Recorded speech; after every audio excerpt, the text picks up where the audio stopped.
Okay, so I did a little pre-pull, and we have the Nine of Cups, the High Priestess, and the Hermit, okay? And so far what I'm getting from that is using your intuition, okay, to reach your wish fulfillment, okay, by turning that third eye in on yourself, right? Okay, so you may be super like perceptive. Okay, this is what I'm getting from this. You may be super perceptive in that you are able to read other people really well. You have really good insights, okay, into a person or people in general, and you know what makes them tick, and you know why they do the things they do. You know, maybe you're able to like go back and pinpoint, you know, without really knowing someone or having like, you know, spoken to them for very long, but like you're able to go back and pinpoint moments for them or points of weakness, all right, that they are able to put a spotlight on, okay, in order to help them, you know, gain insight into themselves, okay? So you may be like a natural like therapist, okay, of some kind. And it's because you have this this really good, strong third eye, okay? And now you're being asked, okay, by spirit to take that natural high priestess ability and use it on yourself. To go into your own mind, to figure out what makes you tick, to figure out what it is that you want and need to make you happy, okay, or whatever it is that has been holding you back from being happy, okay, and to figure out what it is exactly, right, that you need to do to get it done.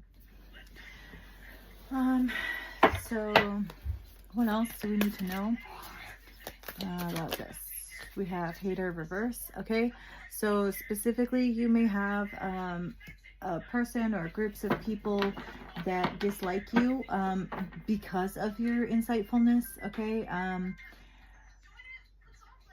and you're being asked to, one, ignore them, and two, understand that part of the reason they dislike you is because you see through them, okay. Yeah, Two of Swords reverse and Three of Swords reverse. So a lot of people would rather live their life blind, okay, and just continue on doing things the way they have always done them, than to heal, okay. A lot of people prefer to live that way. So when people meet you, they're forced to confront their like innermost, deepest, darkest thoughts and secrets, and they kind of dislike you for it, because it's like they would rather remain blissfully ignorant, and it's like impossible to do with you around. But ultimately, it really is, you know, like for the best, okay? You have a gift, and it's like people end up seeing things about themselves that they can't ignore, right? But it's really all for the best, right? Because then, you know, once they can no longer ignore it, then they're forced to, you know, to start making changes.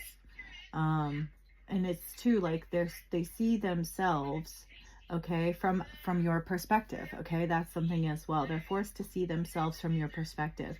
They're forced to see themselves from an outside perspective, and they don't like what they see. And when that happens, they're then forced, right, into the reality, and then they can no longer, right, ignore the things that need to be changed, healed about themselves. What else?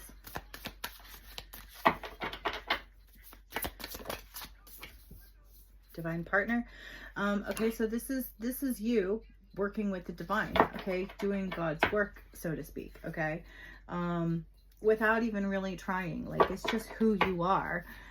It just comes naturally to you. And yeah. What else? Anything else? Anything else?